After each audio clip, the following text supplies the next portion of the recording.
Hello viewers, I am Mr. Dilip Kumar Pal, stand before you with a topic: Aristotle's view on slavery. It is found in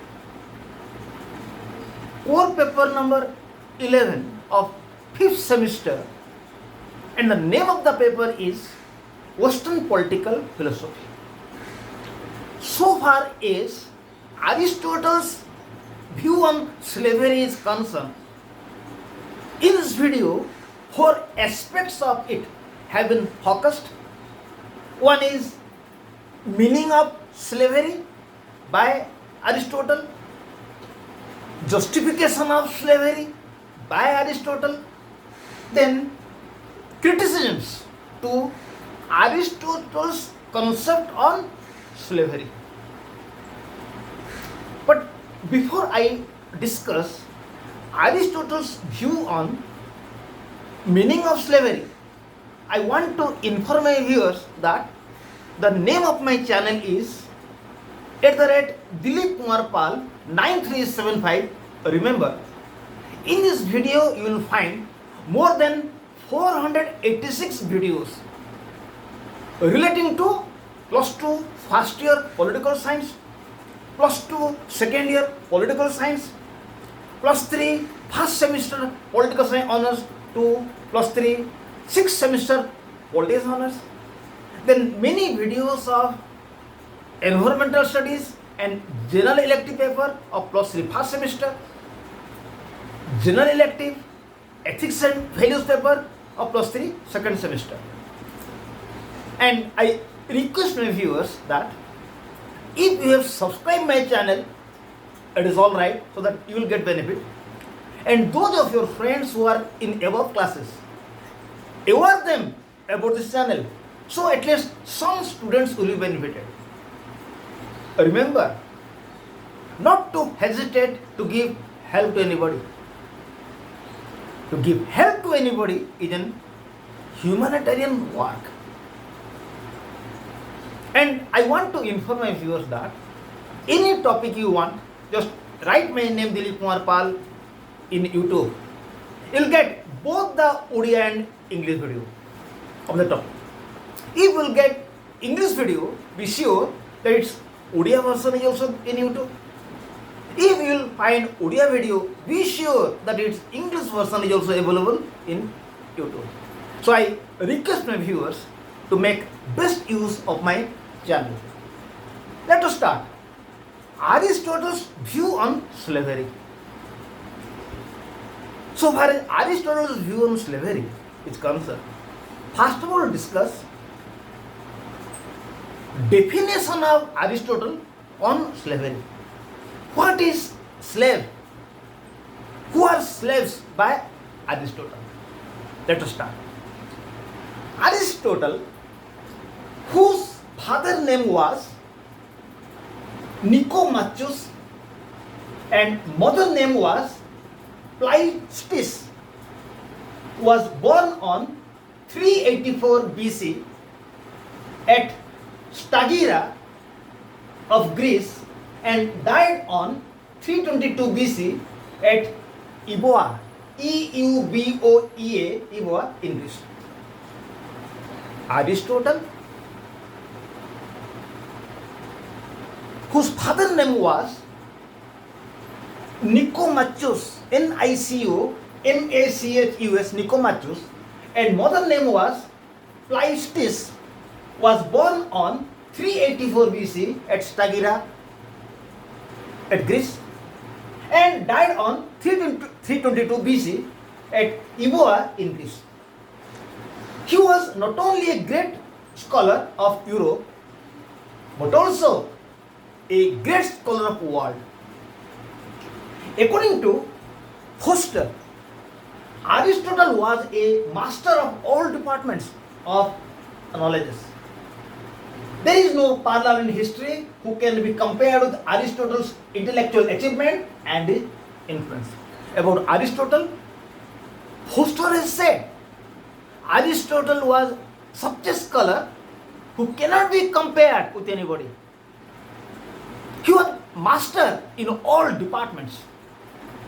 There is no parallel in history with Aristotle. Among his ideas, his view on slavery was a major idea. Aristotle told about many ideas. Among these, his idea of slavery was a major idea. So, what is slavery for Aristotle? Meaning of slavery. What is slavery? Who are slaves for Aristotle? Aristotle, in his book, The Politics, defines slaves as those persons who do not have reason and they know only how to use their body. Aristotle, in his book, The Politics, has defined slaves as those who do not have reason, who do not have power to take decision. They know only how to use their body. They only meant for physical work. They are slaves. They only meant for physical work. For every type of work, an instrument is necessary. For every type of work, an instrument is necessary. So, for the household works, instruments are necessary, which are two types.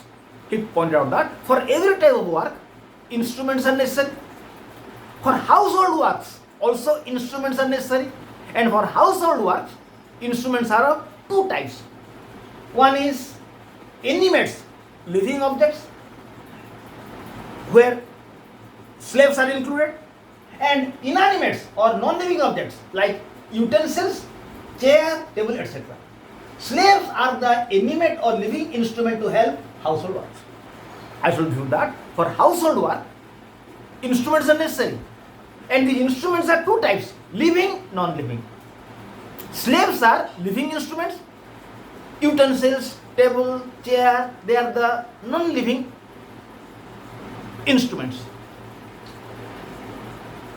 Slaves are the animate or living object to help household works.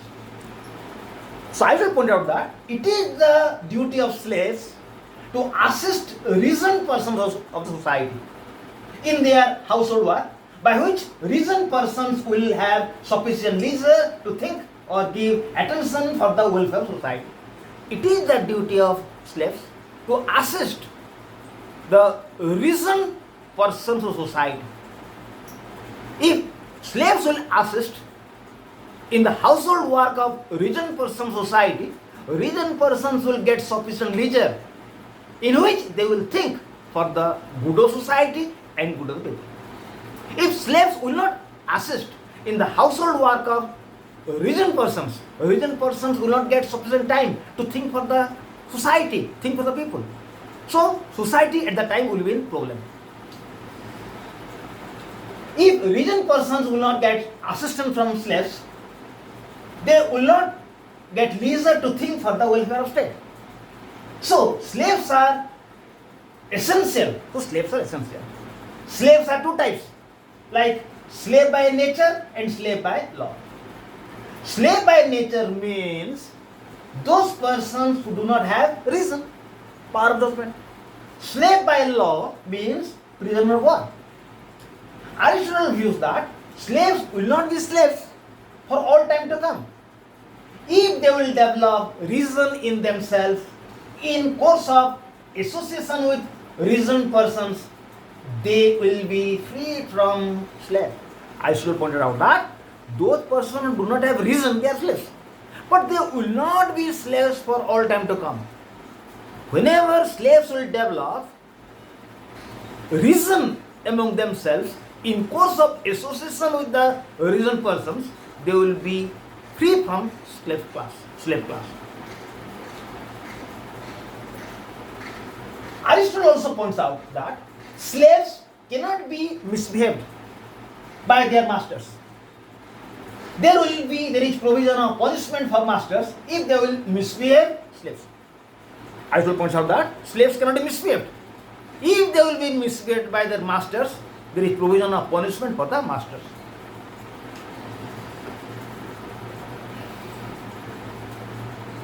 He compared reasoned persons as soul of the human being. Aristotle compared reasoned persons as the soul of the human being and slaves as the human body. Just as in a human being, there is a soul and human body. Soul is the reasoned persons, knowledgeable persons, and body is the slaves. He points out that for a human being, both body and soul are necessary. Body is the slave, soul is the reasoned persons. So I should point out that for human body, for human being, both body and souls are necessary.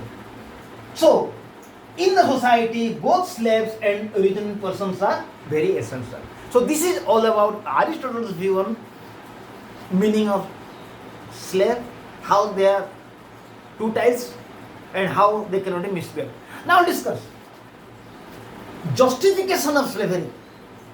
Aristotle justifies slavery on following ground. He justifies that there must be slavery. He supports slavery system. He justifies on three grounds. Number one is usefulness. What is usefulness? Why slaves are useful? Aristotle justifies slaves for their usefulness.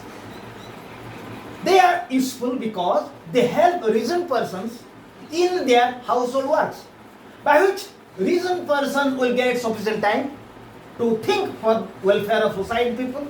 Otherwise, they will not get leisure to think for society people. He justifies slavery for the usefulness of slavery.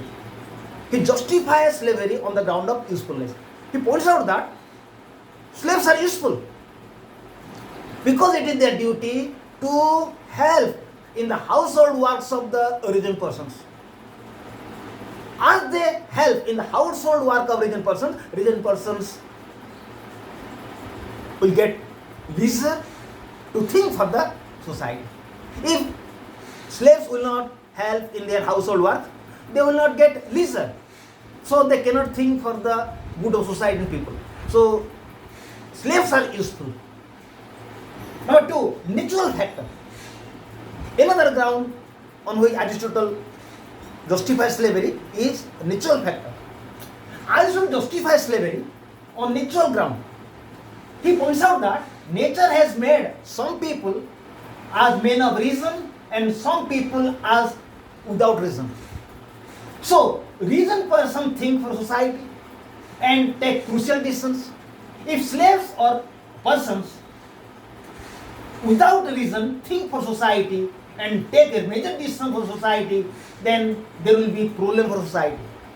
So slaves should only assist reasoned persons to give them leisure. So slaves are necessary. So he justifies slavery on natural ground. Aristotle points out that nature has made some people as men of reason, masters, some people as without reason, slaves. So nature has made some people as masters, some people as slaves. So it is the duty of men of reason or master to think for society. If they will think for society, there will be good for society. If slaves will think for society, society will be in problem because they do not have knowledge. So it is the duty of slaves. Nature has created slaves to assist the origin persons. So I should justify slaves on natural ground. Number 3, expediency means suitability.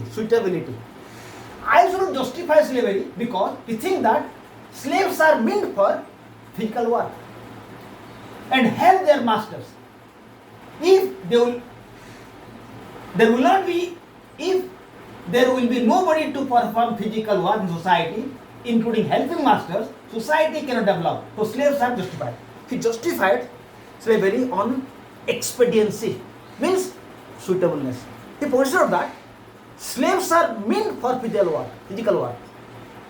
If there will be nobody in the society to do physical work, society cannot develop. So slaves are necessary because they will do physical work. they will do physical work, they will help in the household work of real persons. So, Aristotle justifies slavery on three grounds. One is on usefulness, number two, natural factor, number three, expediency. So, we are clear about the meaning of slavery of Aristotle, then justification of slavery by Aristotle. Now, we'll discuss some criticisms of Aristotle's view on slavery. Aristotle is criticized for his concept of slavery. Number one, Aristotle is criticized because he justifies slavery. Aristotle is criticized because he justifies slavery. How is criticized? His justification of slavery is against modern principle of equality and liberty. Modern age says about equality and liberty. But Aristotle says that in society there are two classes. Some will rule and some will be slaves to assist them. So Aristotle speaks about inequality. It is against the modern principle of equality and liberty. Number two, his justification of slavery is against social justice, which is a humanitarian concept, speaks about equality among people without distinction on caste, color. Aristotle's view of slavery is criticized because it is against social justice.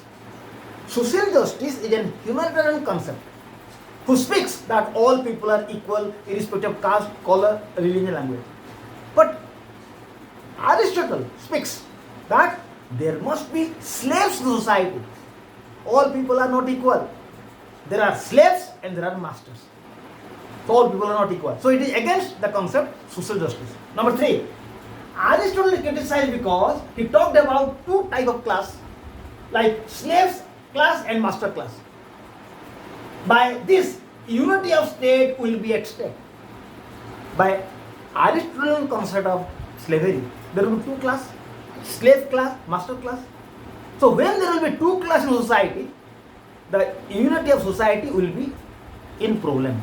Now, four, he is criticized because his description of slaves as instrument hampers the dignity of human being. Aristotle describes slaves as instruments. By this, the dignity of human being is violated. Number five, Aristotle's view on slavery is considered as narrow view by critics because he described some people as master and some people as slaves. Aristotle's views on slavery is criticized as narrow view because he describes some people as slaves, some people as masters. It is a narrow view. Finally, some critics view that by the idea of slavery, in a society, some are born to give order and some are born to carry out order without questioning. According to critics, Aristotle's justification of slavery is not a good idea because by slavery system in society, some people are born to give order and some people are born to carry out the order without questioning. So, in this video we have discussed meaning of slavery, justification of slavery by Aristotle and criticisms of Aristotle's view on slavery. I request my viewers to watch the whiteboard attentively and listen to me more attentively. Thank you. Have a good day.